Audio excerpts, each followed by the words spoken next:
Hello everyone, this is Ponder on Weather. In this update, we're going to be tracking all kinds of extreme weather over the next 7 days, and we'll detail things out for you so you can plan ahead. First and foremost, we've got our severe weather event that's going to be unfolding today over portions of the southern plains. It's all complements of this low-level jet that's really going to be tapping into all the elevated deep moisture down here, and you can already see it starting to get its act together. This is actually the remnants of what was Lisa, now over the portions of the southern Gulf of Mexico. And we've got this little coastal low that we'll be tracking out here into the open waters of the Atlantic. That's actually going to be swinging towards off the East Coast and bring some heavier rains and some impacts for them going into next week. So let's highlight the temperatures this morning. And man, I don't need to tell you. I mean, 73 degrees in Dallas, that the atmosphere is just prime. They're basically over what they typically, their average high temperature right now. So they got plenty of warm. You can just kind of feel the mugginess out there that something is going to be unfolding. And unfortunately, it is. So when they did, in fact, expand the enhanced risk for severe storms today, all the way including major cities of Austin, back into Waco, into Dallas, up here into the far extremes, Northeast Texas, going into portions of Oklahoma, as well as into Arkansas, into Louisiana. I even expect possibly a moderate risk upgrade at the 8 a.m. update later on this morning, because this looks to be a dangerous day ahead on the severe weather front, all the way down even further south as Corpus Christi, getting into San Antonio, getting into the Houston Metroplex towards the midnight time frame, all the way up into Little Rock. So we've got a busy day ahead on the severe weather front, and unfortunately we're going to have some strong tornadoes. I mean, this is kind of rare to see, especially in November, including all these major cities of Austin and Waco and Dallas and all the way up into Northeast Texas, getting into southern Oklahoma. That hatched risk, this whole area has a 10% probability of possibly seeing a strong tornado today. So this is a very dangerous day. Well, I'll actually be doing live coverage on this event starting about noon time frame to keep you well ahead of the storm. And I plan to be on for the entire duration of the event. Here's some of the tornado parameters, and this is why I feel this could actually be upgraded later on this morning up here in portions of the Northeast and southern Oklahoma. These tornado parameters are kind of hitting off the charts, guys. So this is some dangerous stuff as this low-level jet really taps into this low 70-degree dew point.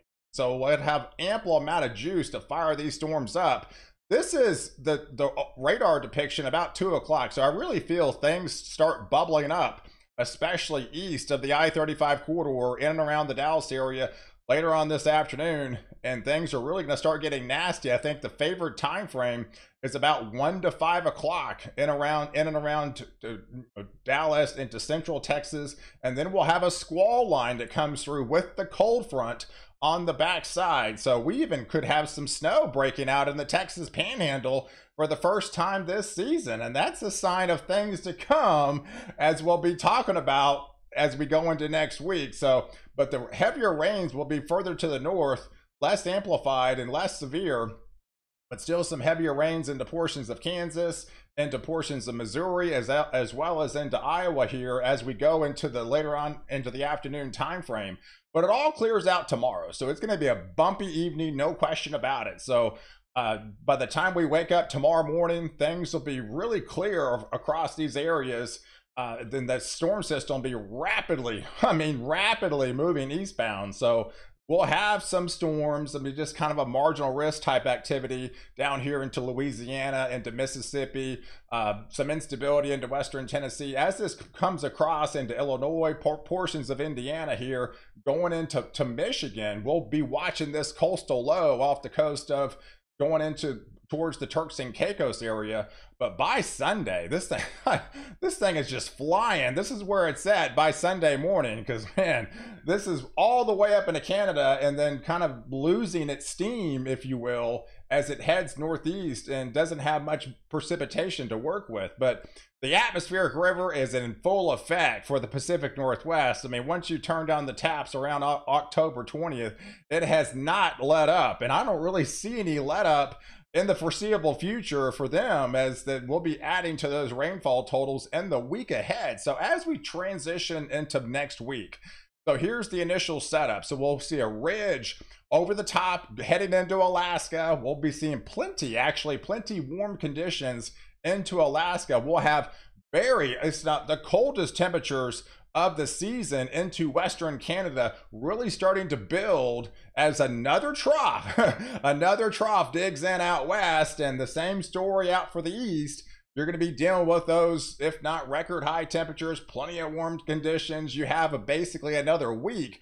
That's why I feel like this coastal low down here has an ample possibility of trying to develop, as we get into the middle portions of next week, because we're going to have so much warmer conditions further to the north. So underneath that, we got more snow flying into the Pacific Northwest, heavier snows pushing back into Idaho, into Montana, but welcome rains moving into California. This is a nice thing to see. Heavier snows moving back for the Sierra Nevadas, even down to Southern California as well. We'll actually have another storm system, not severe, but just more rain coming back into portions of Texas. So they're eating away the drought, no question about it. But look at this, guys. This is a 1049 Arctic high pressure going to be building into Western Canada. That is by far the coldest Arctic high of the season, and that's going to be the beginnings of our Arctic blast. Is going to be unfolding next week. So let's highlight this going into Wednesday. So as we go into Wednesday, boom, we got the ridge just really locked and loaded off over the northeast. They're going to be staying plenty warm while all the cold air is locked into the west. But then it's going to transfer into the central U.S. and could be looking at an interesting setup once we get into Friday time frame. But we got plenty of cold air pushing in, diving in off this significant trough that's going to be diving in off the west coast, and we'll be having to watch this this lower pressures underneath with our coastal low just kind of meandering around in this area. So as we move into the surface map, going into your Wednesday, boom, we got more snow as that Arctic high pressure pulls down a little bit further off into the south. That'll bring the snow line further to the south. So in the rain further to the south. So we'll be adding to those totals. So this is just a nice thing to see in the Nevada, but portions of Utah, going into Arizona again. More rain, and then heavier snows into the higher elevations. And there's our coastal low getting very close to off the southeast coast. But let's zoom into some of these temperatures. So as you wake up on Wednesday morning, this is going to be the beginnings of that true Arctic air really starting to intrude.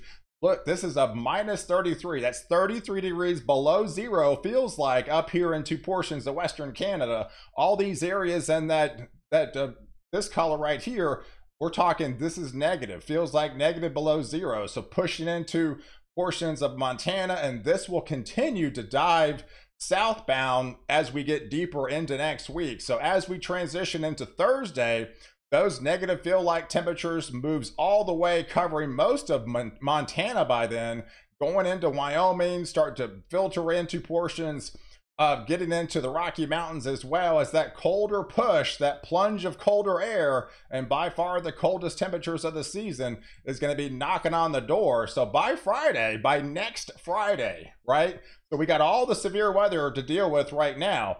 But by next Friday, boom, that 1046 Arctic high pressure is really building in. Now it sets up over Idaho, and then we'll have another low pressure setting up over Texas again. Sometimes you can get these 7-day cycles. So we'll have another swath of rain coming through Texas, but this time with this low developing, and then we got Arctic air building and pressing. We've got more snow going to be flying into the Rocky Mountains, going into the Front Range again. I know Denver picked up at 2 to 4 inches yesterday. They're going to be adding to those totals once you get into that Thursday, Friday time frame. Back into portions of New Mexico, more snow for Santa Fe, but then heavier snows moving into the Texas Panhandle. So this could be a pretty significant event further south as this really amplifies. And if we got convective banding really unfolding in this area as the Arctic high pressure presses further south, boom, we could be looking at some heavier snow swath and maybe even a significant snowstorm setting up for portions of the deeper south area. So we could be looking at some heavier snows getting into Oklahoma by this time next week, going into Friday night time frame. And like I mentioned, if this convective banding really starts to unfold, we could be looking at a heavy snow event setting up over portions of Kansas here, going into Nebraska, into Iowa, as we get into that Friday time frame.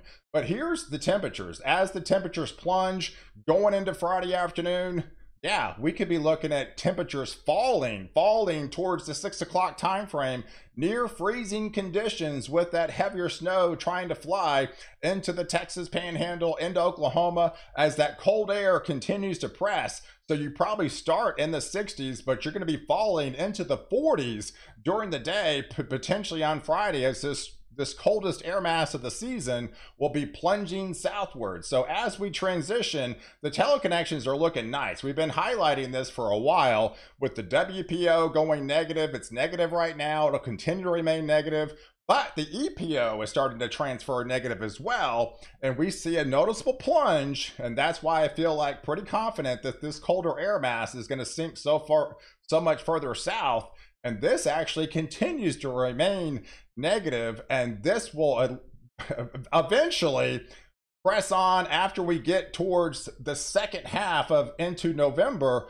Then finally, I think the Northeast will start to feel some of these colder air mass, but between now and then, you're going to be locked and loaded over plenty warm conditions. So between now and the next 7 days, all the Arctic air by Saturday morning will plunge all the way down into Texas. Of course, it'll modify, but still it's probably going to be the coldest temperatures so far of the season. Well, we got plenty of warm conditions highlighting over the Ohio Valley, much of the Southeast, and much of the East, and this is really going to be all week long. So underneath that, here's the rain amounts for the next 7 days. So the atmospheric river is alive and well. You got plenty of multiple inch rains coming. If not, some of these areas could be picking up 8 to 10 inches of rain. So further to the south, this is nice to see in California, all the heavier rains that are going to be moving in, and welcome rains into California, into Nevada, portions of Utah, even to the desert Southwest outside of the monsoon season. So this is definitely nice to see.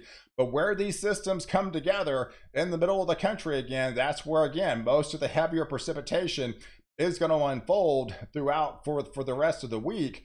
But we'll be having to watch this coastal low, so you can see the heavier rain swaths starting to line up just offshore, and that's fairly significant. That could be looking at, 10, 12 inches of rain just offshore, so we'll have to be watching this meandering. But we got plenty of probably high waves, especially along the coastal regions, pretty high winds along the coastal regions. And then if this thing obviously moves inland, we could be looking at definitely some heavier rains, but at least along the coastal regions, definitely picking up some heavier rains. And I know you guys are needing some precipitation.